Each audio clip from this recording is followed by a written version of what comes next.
বেদান উদ্ধরতে জগন্নিবহতে ভূগোলমুদ্ভ্রিয়তে, অথবা ভূগোলম উদ্বিভ্রতে, দৈত্যং দারয়তে বলিং ছলয়তে ক্ষত্রক্ষয়ং কুর্বতে, পৌলস্তং জয়তে হলং কলয়তে কারুণ্যমাতন্নতে, ম্লেচ্ছান মূর্ছয়তে দশাকৃতিকৃতে কৃষ্ণায় তস্मै নমঃ। এটা জয়দেবের দশাবতার স্তোত্রের শেষে লিখিত। তিনি কৃষ্ণ ভক্ত, তিনি মনে করেন যে কৃষ্ণের থেকেই, আমরাও তাই মনে করি যে কৃষ্ণের থেকেই অন্য সব অবতারের সৃষ্টি। জীব গোস্বামীর অনুসরণে চৈতন্য চরিতামৃতকার লিখেছেন, যাহার ভগবত্তা হইতে অন্যের ভগবত্তা। অতএব আমরা ভাবি যে স্বয়ং বিষ্ণু তো বটে, কিন্তু আমরা তাকে কৃষ্ণরূপেই ভজনা করি। বেদকে তিনি উদ্ধার করেছেন। দেখুন, প্রত্যেকটি বলছেন জগন নিবহতে, জগৎকে নিবহতে বহন করছেন। ভূগোলম উদ্বিভ্রতে, ভূগোল মানে পৃথিবীকে তুলে আনছেন। দৈত্যং দারয়তে, অবধারিতভাবে নৃসিংহ। বলিং ছলয়তে, বলিকে ছলনা করছেন। ক্ষত্রক্ষয়ং কুর্বতে, আর ক্ষত্রিয়ের ক্ষয় করছেন মানে পরশুরাম। পৌলস্তং জয়তে, মানে রামচন্দ্র রাবণকে বধ করছেন। পৌলস্ত তিনি পুলস্তের পুত্র। হলং কলয়তে, মানে বলরাম, যার কাঁধে হল আছে। সবসময় তিনি ঝামেলা হলেই কোথায় আমার লাঙলটা কোথায় একটু দেখে নি। কারুণ্যমাতন্নতে, বুদ্ধমূর্তি। ম্লেচ্ছান মূর্ছয়তে, অর্থাৎ কল্কি। দশাকৃতিকৃতে, যিনি 10টা অবতার গ্রহণ করেছেন। কৃষ্ণায় তস্मै নমঃ, সেই কৃষ্ণকে প্রণাম জানাই। দেখুন, আমি অবতার কথা আরম্ভ করেছিলাম যে অবতারের কথা বলবো বলে, কিন্তু সব অবতারের কথাই ভাগবত পুরাণে অন্তত প্রথম যে 3টি অবতার সেটা পুরোপুরি সেইভাবে বলা নেই। পুরোপুরি মানে খুব বেশি করে বলা নেই। ফলত এখনই সেখানে ভাগবত থেকে বিস্তার করাটা কঠিন। আর কেন ভাগবত থেকে বিস্তার করা কঠিন, এটা খুব সহজ রাস্তা। মানে প্রথম 3 অবতার হচ্ছেন, আপনি দেখুন যে মৎস্য, কূর্ম, বরাহ, এই যে 3টি বিখ্যাত পশু, এদের মধ্যে তৃতীয় জনের ব্যাপারে তবুও বা কিছু রসশাস্ত্রের স্পর্শ ঘটেছে, কিন্তু অন্য 2টির অবতারে সেরকম রসস্পর্শ। আর ভাগবত পুরাণ রসগ্রন্থ, তাই না? যেটা পিবত ভাগবতম রসমালয়ম, ভাগবত পান করবেন রসের মতো। কাজে সেটা পান করার ক্ষেত্রে একটু সমস্যা আছে বলেই এই 2টো অবতার নিয়ে ভাগবত পুরাণ তত মাথা ঘামাননি। এমনকি বরাহকে নিয়ে যদিও মাথা খারিয়েছেন, তার কারণ অন্য। তার কারণ তার যে প্রাইমারি মোটিভ, যে পরিত্রাণায় সাধুনাম বিনাশায় চ দুষ্কৃতাম, এইটা হয়তো বরাহ অবতারের ক্ষেত্রে খাটে, কিন্তু মৎস্য অবতারের ক্ষেত্রে যে প্রথম, সেখানে যে খুব বেশি এটা খাটে তা নয়। আর আমাদের এই যে অবতারের প্রণালী দেখুন, লক্ষ্য, মৎস্য অবতারের একটা অসম্ভব ইম্পর্টেন্স আছে অন্য জায়গায়। আমাদের সভ্যতার বিকাশ এই জায়গায়। ফলত আমার মনে হয় এটা ইনফরমেটিভ অনেক বেশি হবে দেন রসশাস্ত্রীয় প্রকরণ। কারণ দেখুন, এই যে পশু হিসেবে দেবতার নেমে আসা, এটা খুব ভালো পরিমাণ আছে কিন্তু গ্রিক সাহিত্যে, এবং সেখানে এই তাদের ভাবনা করেই এই তিনটে অবতারকে, অর্থাৎ মৎস্য কুর্ম বরাহকে ওরা বলছেন যে থেরিওমরফিক। এই ইংরেজিটা গ্রিক শব্দ থেকেই আসছে, অথবা থেরিওমরফাস। গ্রিক শব্দের থের, THER, এই থের মানে হচ্ছে বন্য পশু, এবং থেরিওমরফাস মানে দুটো ভাষার, যদি আমাদের সংস্কৃত ভাষা এবং মানে প্রধান কথা হলো যে গ্রিক, ল্যাটিন এবং সংস্কৃতের সিস্টার ল্যাঙ্গুয়েজ, এদের মূল এক জায়গায়, ফলত এদের মধ্যে অনেক শব্দের মিল আছে। হয়তো দন্তস্বটা হ হবে কিংবা ক হবে, এটা অন্য ব্যাপার, কিন্তু এটা ভাষার কারণেই হয়, জিওগ্রাফি, ডেমোগ্রাফি, এসব নানান কারণে ঘটতে থাকে, সেগুলো লিঙ্গুইস্টিক্সের ব্যাপার। কিন্তু থের, এই যে ঘটনাটা যেটা ঘটছে আজকে, যেটা মৎস্য অবতারের ক্ষেত্রে ঘটবে, এর একেবারে একটা ইন্দো ইউরোপিয়ান অরিজিন কিন্তু আছে। এটা আমরাই যে আমাদের ক্ষেত্রেই হয়েছে, কিন্তু এই যে ইন্দো ইউরোপিয়ান অরিজিন, সেটাকে কিন্তু ধরে রাখা এবং সেটাকে স্মরণে রাখা, এটা আমাদের ক্ষমতা, যে আমরা পুরনো জায়গাটাকে কিন্তু ধরে রেখেছি। এই যে থের থেকে থেরিওমরফাস মানে হচ্ছে যে পশু জাতীয়, এই যে তার মধ্যে যদি দেবতার আবেশ থাকে, তাকেই থেরিওমরফাস বলে। ওনারা বলেন যে thought of having the form of a beast used of a deity. দেবতা যখন একটা ফর্ম নেন বিস্টের, এবং ওদের দেশের এই বিস্ট ল্যাজটা অন্যরকম কিংবা এটা অন্যরকম, এই ধরনের দেখবেন প্রচুর আছে গ্রিক সাহিত্যে, আমাদের সাহিত্যেও কম নেই। সেই দেবতা যে পশুরূপে আসছেন, সেটা হচ্ছে থেরিওমরফাস চেহারা। তা আমাদের এখানে এটা প্রথম উদাহরণ হচ্ছেন মৎস্য অবতার, অর্থাৎ মীন অবতার, যেখানে আমরা মৎস্যের চেহারাটা খুঁজে পাবো, কিন্তু যেরকম চেহারাটা পাবো না, তাতে সমস্ত বন্য পশুর বিপদ বাড়বে, বিশেষ করে মাছের তো মহা বিপদ বাড়বে।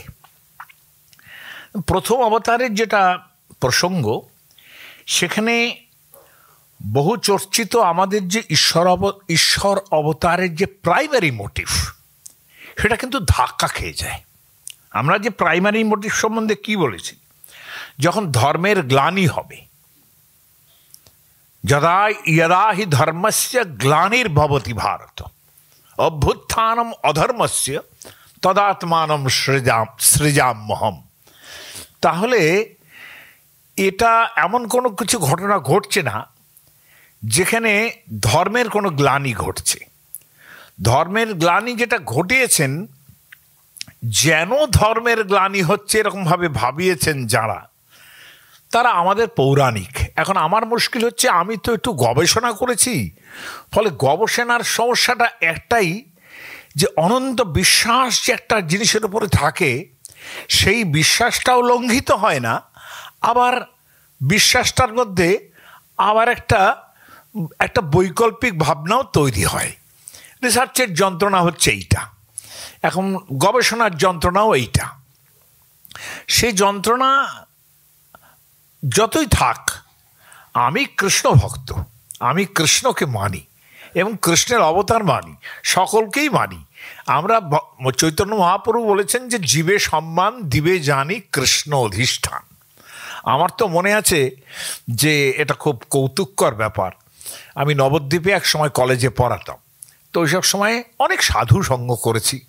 সাধু সঙ্গ ছোটোবেলা থেকেই করছি, কাজেই সেখানেও খুব একটা অসুবিধা হয়নি। তো আমার নবদ্বীপে শ্রী জীব গোস্বামী বলে, তার ডাক নাম ছিল বুলবুল।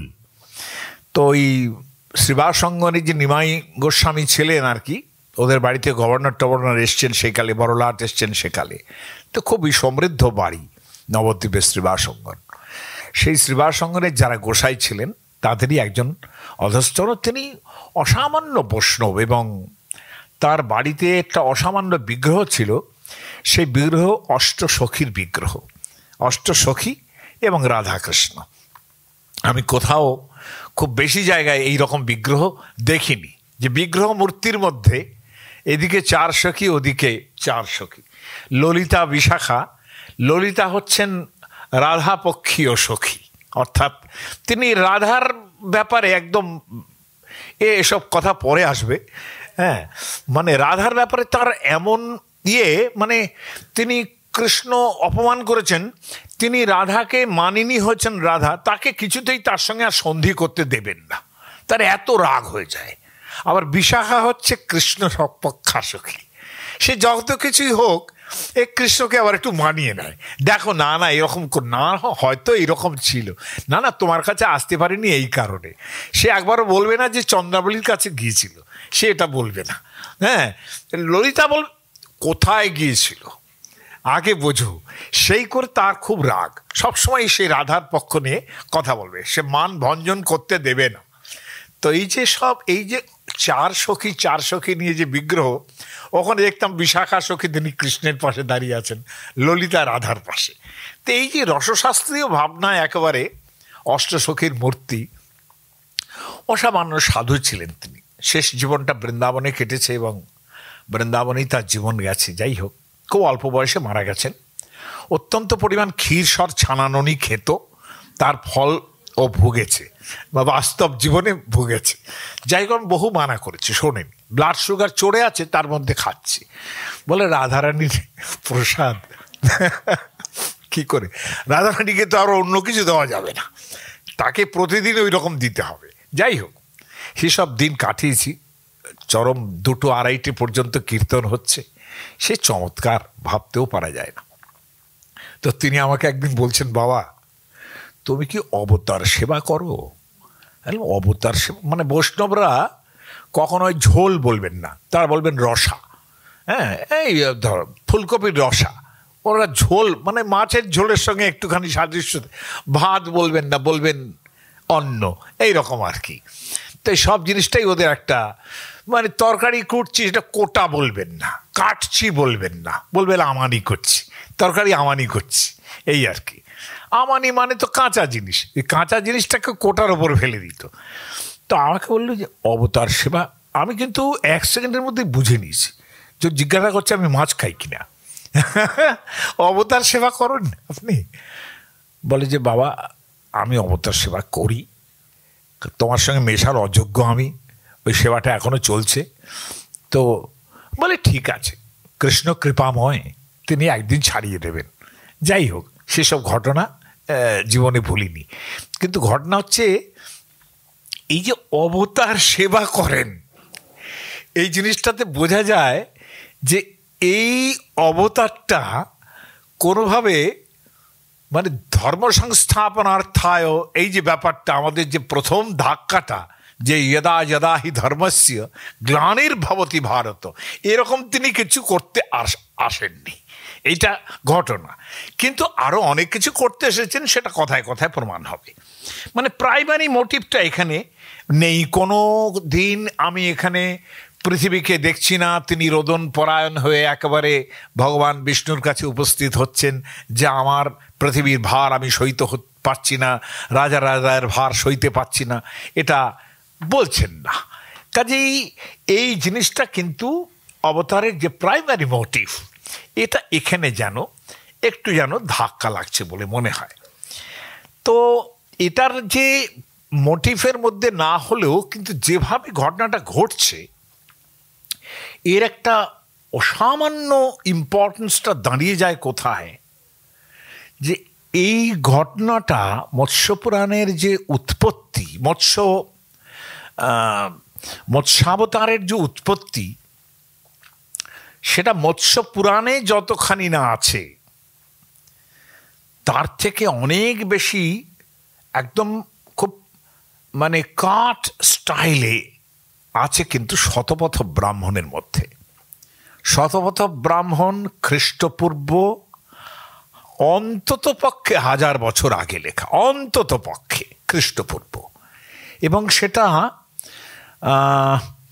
মানে আমরা বলবো আরও এগিয়ে, আরও পিছিয়ে, কিন্তু সাহেব শুভরা তো মানে কোনোভাবে এই 1st সেঞ্চুরির আগে আমাদের যে সভ্যতা একটা বড় ছিল, এটা ওনারা ভাবতে পারেন না, বড় কষ্ট পান যে এরা এরকম এতটা সভ্য কি করে থাকে, তাই না? কিন্তু ওরা কিছুতেই বোঝাতে পারি না, তোমরা যখন কাঁচা মাংস খাচ্ছ তখন আমাদের বেদ লেখা হচ্ছে।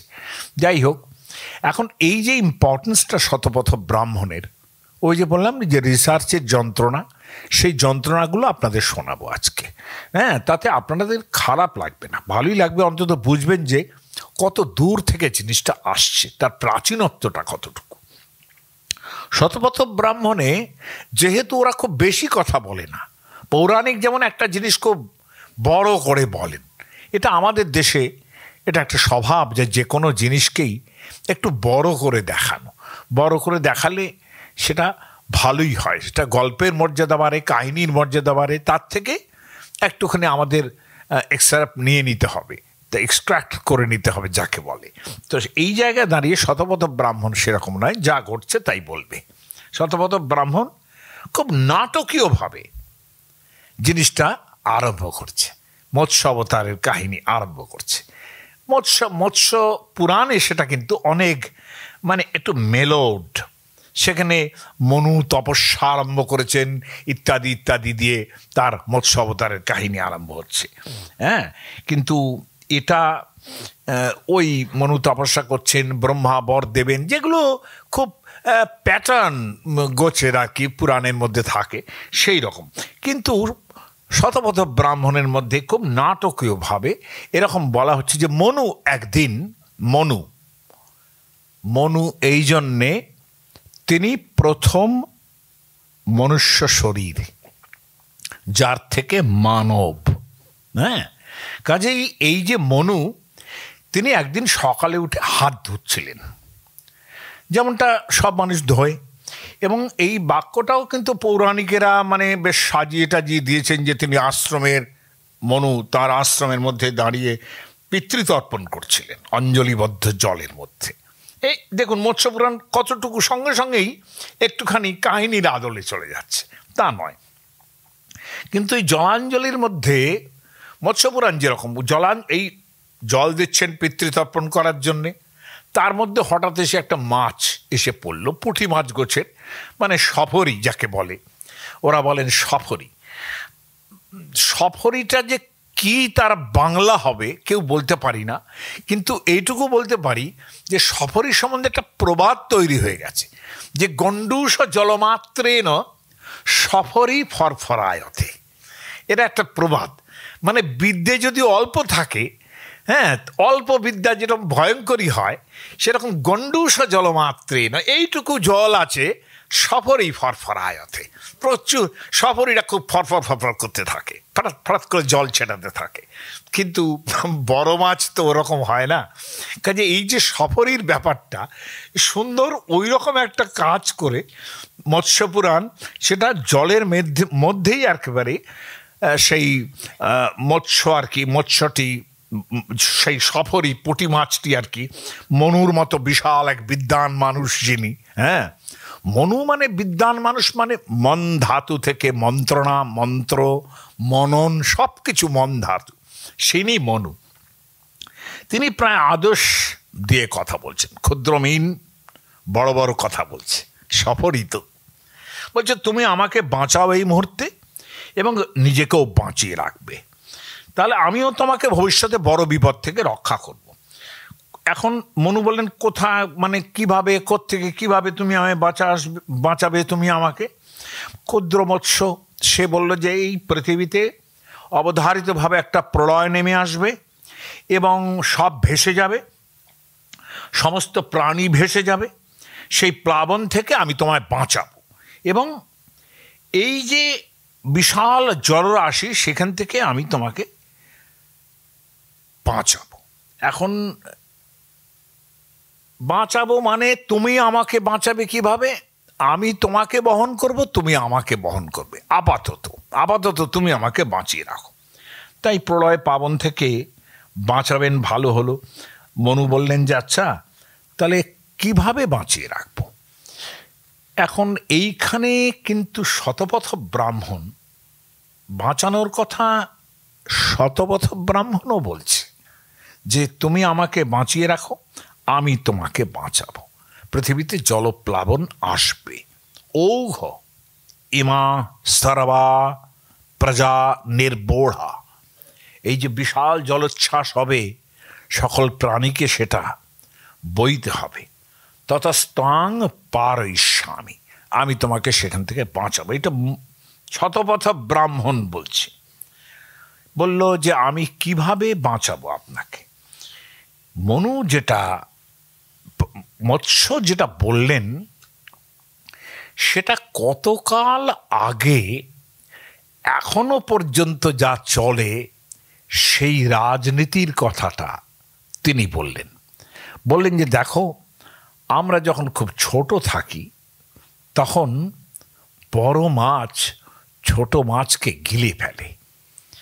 হ্যাঁ, আর মনু সংহিতার মধ্যেও এই লাইনটা আছে, যদি না পালয়েত রাজা যদি ভালো করে পৃথিবীকে না পালন করেন, তিনি যদি মানে অন্যায় মানুষকে দণ্ড না দেন, মনু সংহিতায় মনু তার উপমা দিচ্ছেন, জলে মৎস্যান ইবাহংসীর দুর্বলান বলবত্তরা। জলে যে মাছ থাকে, বড় মাছ ছোট মাছকে খেতে ফেলে, সেই রকম বলবত্তর মানুষ ছোট মানুষকে, দুর্বল মানুষকে গ্রাস করে, যাকে আমরা এক কথায় বলি মাৎসন্যায়। এই যে মাৎসন্যায়, এই কথাটা প্রথম আসছে খ্রিস্টপূর্ব 1000 বছরেরও আগে।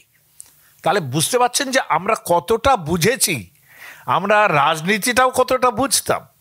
সেটা না হলে এই শব্দটা শতপথ ব্রাহ্মণের মতো একটা জায়গায় তিনি বলছেন উত মৎস্য এবং মৎস্যং গিলতি। সিম্পল ভাষা, গিলতি, গিলে ফেলে।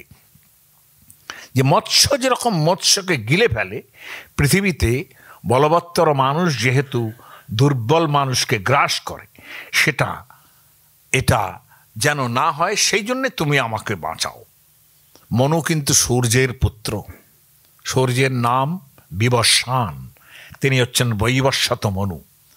সেই মাৎসন্যায়ের কথা মনু কিন্তু কোনো না কোনোভাবে উল্লেখ করেছেন তার সংহিতার মধ্যে, যদিও আমি বলতে চাই না একেবারেই যে এই মনু সেই মনু, তা না হোক, তা নাই হোক, সেটা আমি নয় বিদেশি থাকলাম সে জায়গায়, এই মনু সেই মনু নাও হতে পারে, না হলো, কিন্তু একজন মনু তো বলেছেন, যিনি প্রথম মনু। বেশ, এবার মাছ বলল তুমি আমাকে একটা কাজ করো, কিভাবে আমাকে বাঁচাতে হবে সেটা আমি বলে দিচ্ছি। তুমি আপাতত আমাকে একটা কলস পাত্রে রাখো, এবং তারপর যখন আমি বড় হব তখন ওই পাত্রে আমাকে আর ধরানো যাবে না, ফলত আমাকে একটা পুকুর খুঁড়ে, পুকুর থাকতেও পারে, পুকুর খুঁড়ে সেখানে আমাকে ছেড়ে দেবে, দেখবে সেখানেও আমি ধরছি না, আরও বড় হয়ে গেছি, তখন তুমি আমাকে সমুদ্রে ফেলে দিয়ে আসবে, এবং তাতেই আমি ধ্বংস থেকে বাঁচব। যদা তাম অতিবর্ধা, মানে একটা বৈদিক ভাষা তো একটু, যদা তাম অতিবর্ধা, আমি যখন বেশ বড় হয়ে যাব, অথমাং সমুদ্রম অব্যবহরাসি, সেইখানে গিয়ে তুমি আমাকে সমুদ্রে ফেলবে, তর্হি বা অতিনাস্ত্র ভবিতাস্মিতি, আমি তাতে করে আমি নির্ভয় থাকবো, আমাকে কেউ মারতে পারবে না। শতপথ ব্রাহ্মণের এই ক্ষুদ্র মিন আস্তে আস্তে বেশ বড় হয়ে গেল।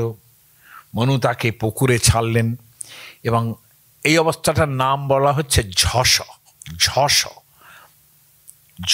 চ ছ জ ঝ মূর্ধন্য স, এই হচ্ছে ঝস, মানে বড় মাছের চেহারা। জেনারেলি ঝস বলতে অনেক সময় কুমির বুঝি আমরা, কিন্তু এই ঝস শব্দটা ব্যবহার করা হচ্ছে। মনু তাকে সমুদ্রে ছেড়ে আসলেন, এবং সেই মাছটি বলল যে প্রলয়ের দিন কিন্তু খুব শিগগিরই চলে আসবে, তুমি একটা নৌকো বানাবে এবং নৌকো বানিয়ে আমার জন্য অপেক্ষা করবে। যখন প্রলয় তরঙ্গ উঠবে, যেটা আমাদের গীতগোবিন্দে প্রলয় পয়ধি জলে ধৃতবানসি বেদম বেহিত বহিত্র চরিত্রমখেদম কেশবধৃত মীন শরীর জয় জগদীশ হরে। এই যে তার যে অবস্থাটা, যে প্রলয় পয়ধি জলে ধৃতবানসি বেদম, এই কথাটা পরে আসছে। এই বেদকে ধারণ করেছেন, এটা পৌরাণিকের ব্যাপার, এটা কিন্তু শতপথ ব্রাহ্মণ বলেননি। তা যেটা মৎস্যপুরাণ বানিয়েছে সেটা কিছু খারাপ তৈরি করেননি, তারা পৌরাণিক, তারা সুন্দরভাবে অবতারের বোধটা লাগিয়ে দিয়েছেন এর সঙ্গে। এখন এই যখন তরঙ্গ উঠবে, শতপথ ব্রাহ্মণ বলছে, তখন তুমি যে নৌকোটা বানাবে সেই নৌকোয় উঠে পড়বে। গীতগোবিন্দ বলছে বিহিত বহিত্র চরিত্রমখেদম, তুমি নিজেই নৌকোর, মানে বলছেন ভগবান, তিনি নৌকোর মতো হয়ে যাবেন, ভগবানই নাকি নৌকো, এবং মৎস্যপুরাণ তাকে বেদ নৌকা এইভাবে বলা হয়েছে। বহিত্র মানে নৌকো, আমি তখন আসবো তোমাকে রক্ষা করার জন্যে। যখন তুমি ওই নৌকোয় উঠে পড়বে তখন আমি তোমাকে রক্ষা করার জন্যে আসবো। ঔঘে উত্থিতে, ঔঘ মানে জানেন তো, ঔঘ মানে হচ্ছে সমুদ্রের যে এই বিশাল ঢেউ ওঠে সেটাকে বলে ঔঘ, তার থেকে ঔঘ। ঔঘে উত্থিতে নাবম আপদ্য আসৈ ততস্তা পারয়িষ্যামি, তুমি নৌকোটা করে তুমি দাঁড়িয়ে থাকবে, তারপরে দেখো না আমি কি করি। মৎস্যপুরাণ কিন্তু এই জিনিসটা পুরোপুরি ফলো করেছে, কিন্তু ওই প্রথমে তিনি কমণ্ডলুর মধ্যে রেখেছেন, সেখান থেকে একটা মণিক, মণিক মানে হলো আমরা যাকে মৃৎপাত্র বলি, যাতে খুব পাত্র থেকে পাতিল কথাটা চলে আসে, কিন্তু মানে ওই শব্দেরই অপভ্রংশে কিন্তু পাতিল চলে আসবে, তাহলে পাতিল বলে। কিন্তু তাহলে একটা মাটির পাতিল তার মধ্যে রাখবে, তারপরে আর একটু বড় হলে কলসির মধ্যে, মানে ব্যাপারটা বাড়াচ্ছে, কলসির মধ্যে, তারপরে সেখান থেকে পুকুর, সেখান থেকে, তাহলে সেখানে মাছ 1 হাত 3 হাত লম্বা হচ্ছে, তারপরে সে আবার চেঁচাতেও আরম্ভ করছে। এই যে একটা অলৌকিকত্ব আরোপণ চলছে কিন্তু মৎস্যপুরাণের মধ্যে। সে চেঁচা দিয়ে একটু বড় হচ্ছে, সঙ্গে সঙ্গে সে চেঁচাতে আরম্ভ করছে, বাঁচাও বাঁচাও, সঙ্গে সঙ্গে সে মনু তাকে একটু বড় জায়গায় রাখছেন। এবার মানে এই যে বাঁচাও বাঁচাও রবটা, এইটা কিন্তু অবতারের লক্ষণের মধ্যে আসে, খেয়াল করে দেখুন। তাই তো যদা যদা হি ধর্মস্য গ্লানির্ভবতি ভারত। তাহলে মৎস্যপুরাণ খুব সুন্দরভাবে অবতারের প্রকরণ তৈরি করে, কিন্তু পাহি পাহি সমৎস পাহি পাহি ইতি ত্বামহং শরণঙ্গত, আমি তো তোমার শরণাগত হয়ে আছি, তুমি আমাকে। এর সঙ্গে কিন্তু অদ্ভুতভাবে লক্ষণীয়ভাবে আমার একটা অদ্ভুত জিনিস মনে হয়, যে ভগবান এবং ভক্তের যে পরস্পর নির্ভরতা, হ্যাঁ, অর্থাৎ ভক্তও বলছে বাঁচাও, আর ভগবান নেমে আসছেন তখন, এরকম একটা মনুই তখন যেন ভগবান, মনু তাকে শিশু অবস্থা থেকে বাঁচাচ্ছেন, তাই না? তো এই অদ্ভুত একটা অলৌকিক এবং ভগবত্তার আরোপ যে সেটা পৌরাণিক করছেন, এবং সেটা খুব তাৎপর্যপূর্ণভাবে করছেন, যেটা আমরা খুব ভালোবাসছি। অর্থাৎ রসশাস্ত্রের প্রকরণ তৈরি হচ্ছে, তাই না? একটু একটু রসশাস্ত্রের প্রকরণ তৈরি হচ্ছে। তাহলে এইভাবে আস্তে আস্তে মৎস্য শরীর সমুদ্র ব্যাপ্ত হয়ে গেল। সমুদ্রম অখিলং ব্যাপ্য, যদা সমুদ্রম অখিলম ব্যাপ্যাসৌ সমুপস্থিত, এত বড় হয়ে গেছে তার শরীর, যেটা সমুদ্র ব্যাপ্ত হয়ে আছে। এই যে অলৌকিক বিভূতি মনু দেখছেন, সেটা তখন তিনি ভয়ও পাচ্ছেন।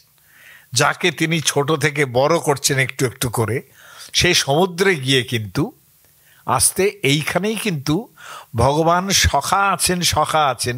সখা থেকেই যখন বিশ্বরূপ হন তখনই তিনি বলতে থাকেন যে তোমার দৃষ্টা রূপম, তোমার এই রূপ দেখে প্রব্যথিতং মনোমে, আমার কিন্তু ভয় করছে। কিংবা দৃষ্টা লোকা প্রব্যথিতাস্তথাহম, সমস্ত লোক ভয় পাচ্ছে, আমিও ভয় পাচ্ছি। এই যে ভাবনাটা দেখুন লক্ষ্য করে, যে এই যদা যদা হি ধর্মস্যের ভাবনাটা কি সুন্দরভাবে মৎস্যপুরাণ তার মধ্যে সেই সর্বব্যাপ্ত একটা সমুদ্র জুড়ে আছেন। দেখুন এও তো একটা বিশ্বরূপ, তাই না? এও তো একটা বিশ্বরূপ, একটা বিশাল জায়গা জুড়ে তিনি আছেন। নান্তং না মধ্যম না পুনস্তবাদিম, এই যে গীতার মধ্যে আছে সেটা মনু লক্ষ্য করছেন। এই বিশাল যে ব্যাপ্ত শরীর, জ্ঞাতস্তম, সঙ্গে সঙ্গে অবনত হয়ে মনু বলছেন জ্ঞাতস্তম, আমি বুঝেছি এবার, মৎস্যরূপেণ মাং খেদয়সি কেশব, তুমি আমাকে এই মৎস্যরূপে এইরকমভাবে তুমি আমাকে ক্ষিণ্ণ করছো, আমাকে ভয় দেখাচ্ছ। কিন্তু শতপথ ব্রাহ্মণে এই ঘটনা অত্যন্ত ঋজু, অত্যন্ত সংক্ষিপ্ত।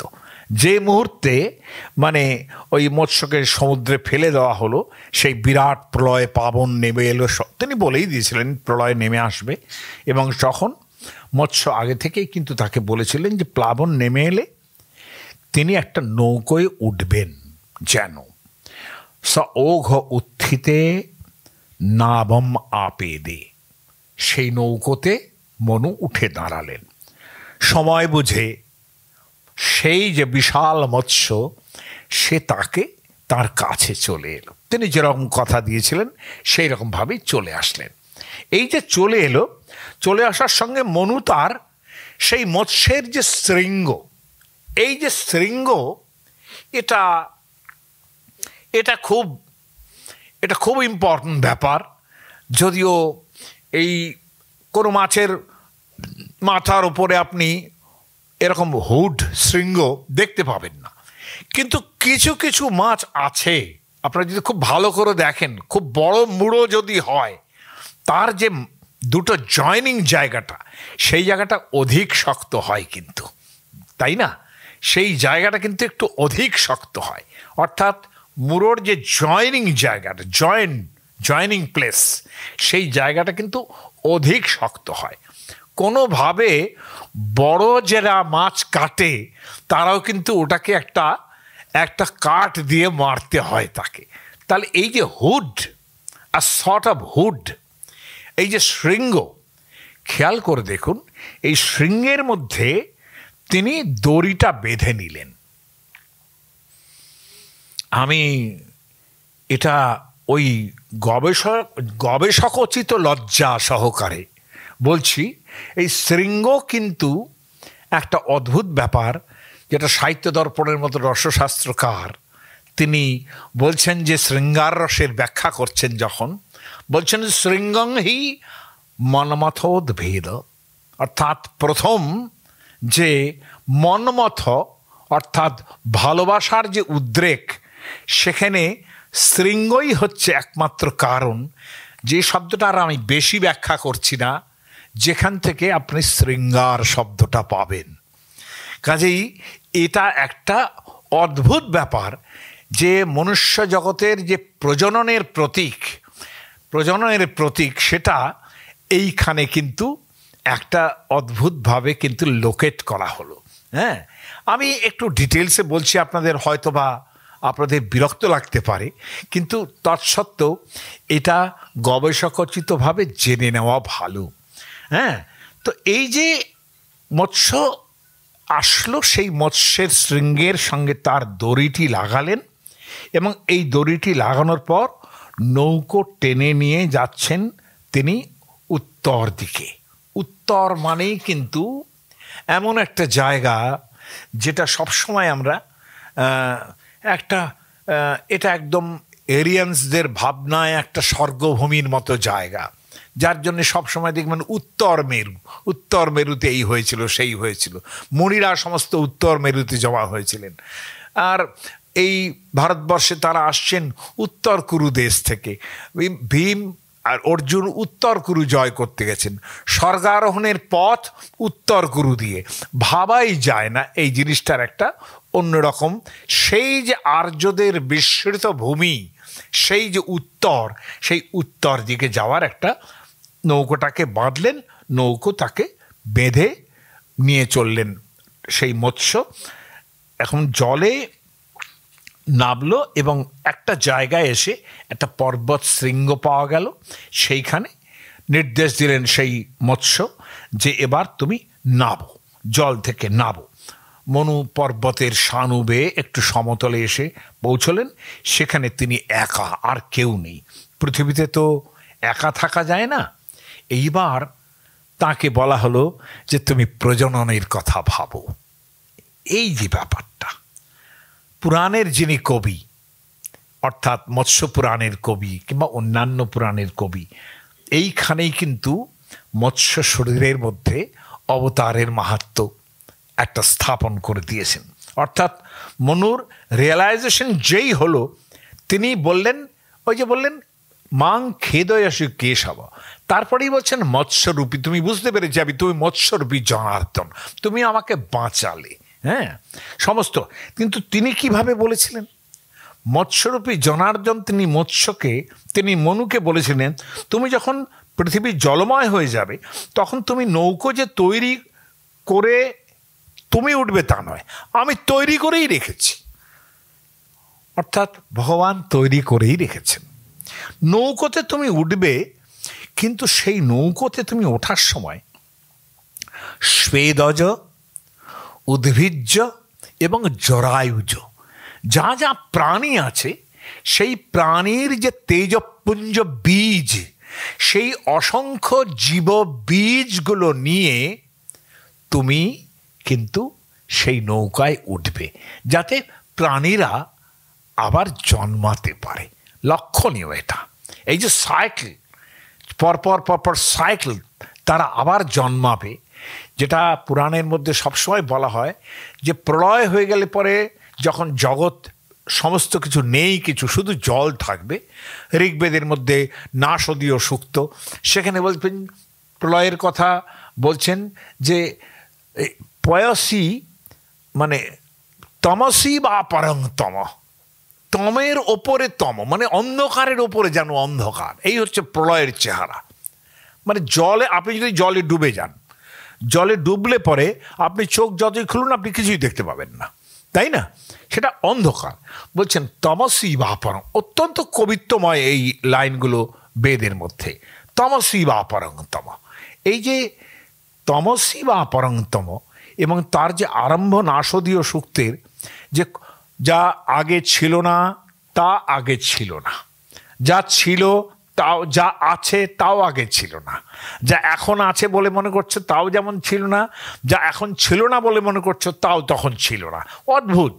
আবার এর সঙ্গে কিন্তু এখন কোয়ান্টাম থিওরি লাগছে। পৃথিবীর 4 জায়গায় এখন কোয়ান্টাম থিওরি তৈরি হচ্ছে এর থেকে, এই ভাবনা নিয়েই কিন্তু, যে আরও ইউনিভার্স আছে, এইরকম আর কি, মাল্টি ইউনিভার্স আছে, একটা ইউনিভার্স নেই। এটা এখন সত্য বলে প্রমাণিত হচ্ছে। এখন এই যে জীব বীজ সমস্ত নিয়ে তুমি উঠবে আমার নৌকোর মধ্যে, তিনি বললেন যে তখন নিজেও যেমন রক্ষিত হবে, তেমনি তুমি অন্য সমস্ত প্রাণীদেরও রক্ষা করতে থাকবে। নৌরিয়ম সর্বদেবানাম নিকায়েন বিনির্মিতা, সমস্ত দেবতাদের শক্তি দিয়ে এই নৌকো তৈরি হয়েছে। আপনি খেয়াল করে দেখুন, দেবী যখন উৎপত্তি হচ্ছে তখন সমস্ত দেবতাদের তেজে উৎপত্তি হচ্ছে। মানে অলৌকিকত্ব এবং অবতীর্ণ হওয়ার যে জায়গাটা, সেই জায়গা কিন্তু একটা সুন্দর পৌরাণিকেরা তৈরি করছেন এখানে। এবং তিনি বলে দিয়েছিলেন যে একটা জিনিস মনে রেখো, যে এই নৌকোর নাম হবে বেদ নৌকা। মৎস্যপুরাণ বলছে। এর থেকেই কিন্তু গীত গোবিন্দে বলবে যে প্রলয় পয়োধি জলে ধৃত বানসি বেদম। পৌরাণিকের ভাবনা নিচ্ছেন কিন্তু গীত গোবিন্দ। বেদ কেন? বেদ মানে কিন্তু জ্ঞান।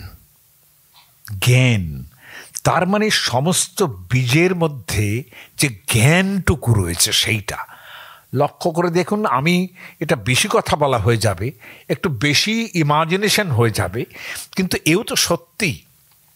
আমাদের শাস্ত্র অনুসারে আমাদের যখন বৃহদারণ্যক উপনিষদ যেটা বলছেন যে প্রাণ যখন উৎক্রান্ত হয়, অর্থাৎ দেহ থেকে প্রাণ যখন চলে যায়, সে কিন্তু তার সেইটাকে বলে আতিবাহিক শরীর। সে কিন্তু সঙ্গে সঙ্গে গিয়ে যে ঈশ্বরে মিশে গেল, অমুক হলো তমুক হলো, তা হয় না। তারা বলছেন যে আমাদের যে মন, বুদ্ধি, চিত্ত, অহংকার, এই নিয়ে একটা সূক্ষ্ম দেহ তৈরি হয়, সূক্ষ্ম দেহ, যেখানে আমাদের সংস্কারগুলো একদম লুক্কায়িত থাকে। তাহলে বীজ থেকে একটা যদি মনুষ্য শরীর তৈরি হতে পারে, সেই সূক্ষ্ম সংস্কার থেকে পরজন্মে তার অন্য ধরনের সংস্কার তৈরি হতে পারে। এই যে চিত্ত, মন, বুদ্ধি, অহংকার, এই যে স্থূল দেহ থেকে একেবারেই পৃথক, যাকে আমরা লিঙ্গ দেহ বলি, সেটা কিন্তু সেই প্রাণের সঙ্গে সঙ্গে উৎক্রান্ত হয়, যদিও প্রাণের সঙ্গে থেকে আলাদা থাকে সে, কিন্তু সেই আলাদা সূক্ষ্মাংশ সেটা জীব। কি মনে করেন এই যে বলছেন যে জ্ঞান, বেদ মানে জ্ঞান, প্রথম জ্ঞান তো এটাই, তাই না? যে এই যে উৎক্রান্ত শরীরের মধ্যে উনি সমস্ত জীবের বীজপুঞ্জ নিয়ে উঠছেন নৌকার মধ্যে, এবং সেই বীজরাশি সমস্ত নৌকার মধ্যে নিয়ে তিনি উঠছেন। বেদনাবম ইমাং গৃহ, তুমি এই বেদনৌকার উপরে উঠে সত্য বীজানি সর্বশ, সত্য অর্থাৎ যা যা প্রাণী আছে সেই সমস্ত প্রাণীর বীজগুলো নিয়ে উঠবে। আর তুমি থাকবে কিন্তু একা, দেবতারা তোমার সঙ্গে থাকবেন না। একাস্থাস্যসি, তুমি একা থাকবে, পুরাণের ভাবনা। এই তার মানে যে বীজগুলো থাকলো, তয়া সার্ধম ইদং বিশ্বম স্থাস্যতি অন্তর সংশয়ে, অর্থাৎ পৃথিবী প্রলয়মগ্ন হয়ে যাবে, তারপরে যখন আবার সৃষ্টি হবে এই বীজ থেকেই তুমি তখন তোমার আবার পুনঃসৃষ্টি করবে। এই যে মনুর একটা ভাবনা, এমনও তো হতে পারে যে এই ভাবনাটা শুধু প্রলয় নয়, মন্বন্তরের ভাবনা নিয়েও ভাবছেন, এটাও তো হতে পারে, তাই না? এখন এই মুহূর্তে মনুর সঙ্গে যে সমাহৃত বেদ, যেটা মৎস্য অবতারের সঙ্গে তার যে সংযুক্তি হলো, এখানে একটা দার্শনিক অনুভূতি কিন্তু তৈরি হয়ে যাবে যে এই জ্ঞানটা কিন্তু যেটা বীজ রূপে রইল, অর্থাৎ সেন্স অব এক্সিস্টেন্স যাকে আমরা বলি, যেটা ডেকার্টে তার ফিলসফিতে বলবেন যে I think therefore I exist. এই যে সেন্স অব এক্সিস্টেন্স কিন্তু এই অনুদেহ, লিঙ্গ, শরীর, জীব একবারে পুঞ্জ তাদের নিয়ে তিনি উঠছেন, সেটার সঙ্গে বেদের সুরক্ষার কথা ওইভাবে বলা হয়নি যে তুমি ঋগ্বেদ, অথর্ববেদ এগুলোকে রক্ষা করবে। এই জ্ঞানটাই কিন্তু রক্ষা করতে হবে। কেন? এই যে মনু মানে খেয়াল করে দেখুন যে আমি যখন ছোটবেলায় মহাভারত পড়তাম, তখন একটা শ্লোক নিয়ে, মানে মহাভারত পড়ার পর কিভাবে মহাভারত পড়ে কেউ এরকমভাবে অনেকে বলেন যে তুমি মহাভারত পড়তে থাকো এইরকমভাবে, মন্বাদি ভারতং কেচিৎ, কেউ মন্বাদি মনু থেকে মহাভারত পড়া আরম্ভ করবেন, কেউ এরকম পড়বেন যে তোমার সমস্ত ওই সম্ভব পর্ব শেষ হয়ে গেল, তারপরে মূল স্টোরি যেখান থেকে আরম্ভ হচ্ছে সেখান থেকে মহাভারত পড়তে পারা যায়। এরকম ভাগ আছে বিভিন্ন, মহাভারত পড়া আরম্ভ করার কিছু ভাগ আছে। সেটা অত্যন্ত এই ব্যাপার, অত্যন্ত মানে মহাভারত যারা চর্চা করে তারা এটা বুঝবেন, হয়তোবা বুঝবেনও না, কারণ এটা নিয়েই বা কে চর্চা করে আজকাল, যে কখন কোথা থেকে মহাভারত পড়বে, তাই না? তো এরকম একটা ভাব ছিল, একটা শ্লোক ছিল যে মন্বাদি ভারতং কেচিৎ। আমি ছোটবেলায় ভাবতাম যে মন্বাদি ভারতং কেচিৎ মানে হচ্ছে মনু যেখান থেকে মহাভারত পড়েছেন। আরে মহাভারত মনু থেকে পড়বেন? মনু তো প্রথম সৃষ্ট জীব, মহাভারত তো তার পরে লেখা হয়েছে। তাহলে এটা আমি ভাবতাম, কিন্তু ভাবার তো দোষ ছিল। কিন্তু পরে দেখেছি যে মনু মানে হচ্ছে মন্ত্র। মনু শব্দের একটা অর্থ মন্ত্র। এবং খেয়াল করে দেখুন, মন্ত্র ব্রাহ্মণয়র বেদনামধেয়ম। বেদ কাকে বলে? তার এক কথার উত্তর হচ্ছে মন্ত্র ব্রাহ্মণয়র বেদনামধেয়ম, অর্থাৎ মন্ত্র এবং ব্রাহ্মণ ভাগ এই দুটো নিয়েই বেদ। বেদ শব্দটা আলাদা করে কিন্তু কোথাও নেই, মন্ত্র শব্দটা আছে। তার মানে বেদ কাকে বলে এটা বোঝার সময় আমরা বলছি মন্ত্র ব্রাহ্মণয়র বেদনামধেয়ম। তাহলে এই যে মন্ত্র, এখানে আসল কথা হলো মহাভারত মন্না দিয়ে আরম্ভ করবে। এটা কিভাবে? যে নারায়ণং নমস্কৃত্য নরঞ্চৈব নরোত্তমম, এই যে মন্ত্রটা প্রথমে আছে, অনেকে সেইখান থেকে বেদ আরম্ভ করেন, অর্থাৎ প্রথমে মন্ত্র পড়ে বেদ আরম্ভ করেন। এই হচ্ছে আসল উদ্দেশ্য, আসল অর্থ। কিন্তু আমি সেটা ভুল বুঝেছিলাম যে মনু থেকে আরম্ভ হবে। তার মানে মনু, মননে, মননাথ মনু, অর্থাৎ মনু এই শব্দটা আমরা যখন ধাতুরূপ যখন বলে, তখন ধাতুরূপের কতগুলো তার সঙ্গে কিছু লেজুর থাকে, সেই লেজুরগুলো বাদ দিয়ে পড়তে হয়, ব্যাকরণ শাস্ত্রের ভাবনা এগুলো। এই মনুতে ওই হর্ষৌকারটা বাদ যাবে, মন ধাতু হবে। মন মানে চিন্তা করা, মন্নাতে, তাই না? আমি চিন্তা করতে পারি, মনে করতে পারি, এটা হচ্ছে মন। তাহলে এই যে মনু যে বেদ শরীরকে তুলে আনলেন, অর্থাৎ কিনা সেই সূক্ষ্ম ভাবনা যেটা থেকে জ্ঞান তৈরি হবে ভবিষ্যতে, সেই জ্ঞানকে তুলে আনলেন নৌকোর মধ্যে। সর্বশক্তিমান যে ঈশ্বর, তার সঙ্গে এই পার্থিব মানুষের যে একটা সম্পর্ক তৈরি হওয়া, এই জায়গায় দাঁড়িয়ে এখানে কিন্তু ওই যে পরিষ্কারভাবে যদা যদা হি ধর্মস্য গ্লানির্ভবতি ভারত, এটা ধাক্কা খাচ্ছে বটে, কিন্তু পরিত্রাণায় সাধুনাম এই কথাটা কিন্তু ধাক্কা খাচ্ছে না।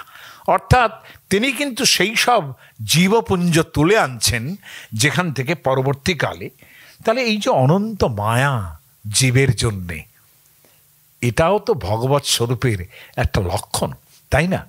তিনি নিজে বাঁচবেন, তার জীবকুলকে বাঁচাবেন।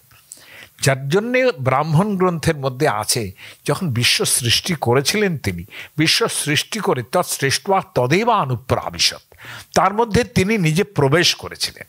তার মানে কি? হি ইজ আ পারফর্মার, তিনি কিন্তু অংশ নিচ্ছেন এই পৃথিবীর মধ্যে, তাই না? এইখানে ভগবত্তার সঙ্গে জীবের যে সম্বন্ধ, একটা গৌরব তৈরি হচ্ছে, সেখানে একটা সম্বন্ধ গৌরব তৈরি হচ্ছে। আমরা এখানে চিরকাল সেটার জন্য অপেক্ষা করেছি। আমাদের এরকম গড নয় যে তিনি দূরে আছেন, হ্যাঁ, তিনি দূর থেকে আমাদের, তিনি he performs, he is a performer in this worldly view, তাই না? তিনি এই ওয়ার্ল্ড স্টেজের মধ্যে তিনিও নামেন, এই নাটকীয়তা তার মধ্যে আছে, তিনি আসেন সেখানে। তাহলে এই যে তাৎপর্যপূর্ণভাবে তিনি জগৎ ব্যাপারের মধ্যে অংশগ্রহণ করছেন, অবতারের প্রথম তাৎপর্য কিন্তু এটাই। আমি এটা আর বেশি বাড়াবো না। এবং এইখানে দেখুন লক্ষ্য করে যে এই যে উৎসমূল আমরা যেটার থেকে প্রজননের ভাবনা ভাবি, সেখানে প্রজাপতি কিন্তু তার পুত্র হচ্ছেন মনু।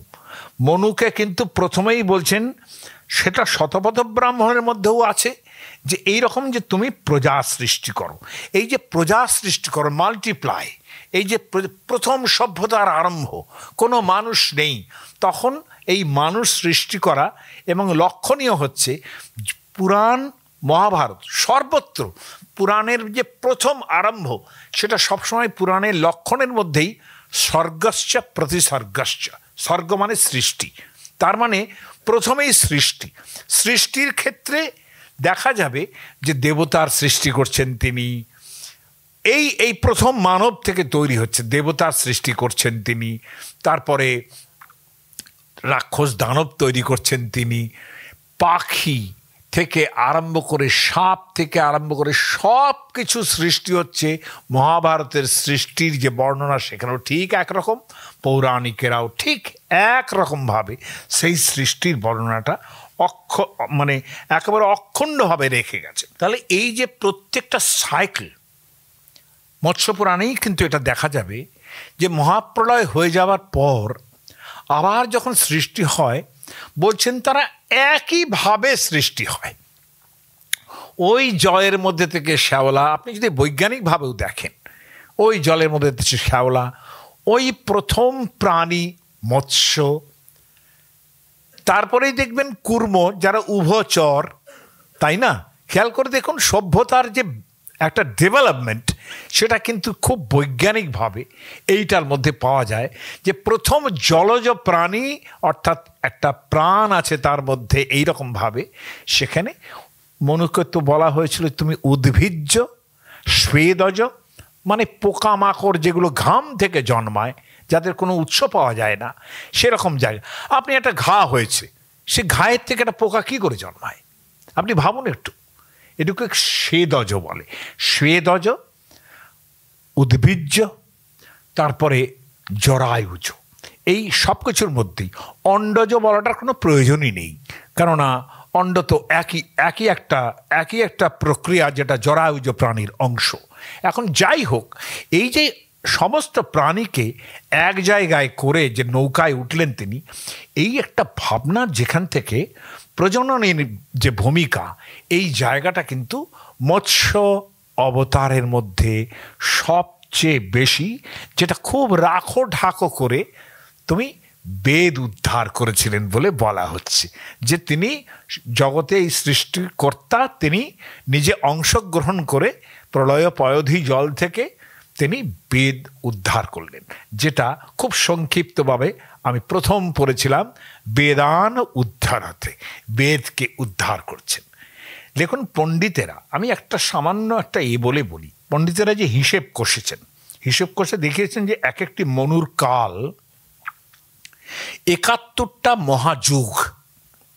মহাযুগ, যা আসলে কি ১২,০০০ দেববর্ষ, অর্থাৎ দেবতাদের যে বৎসর গণনা হয় সেটা ১২,০০০ বছর গেলে পরে তবে একটা মনুর কাল যায়, একটা মহাযুগ যায়।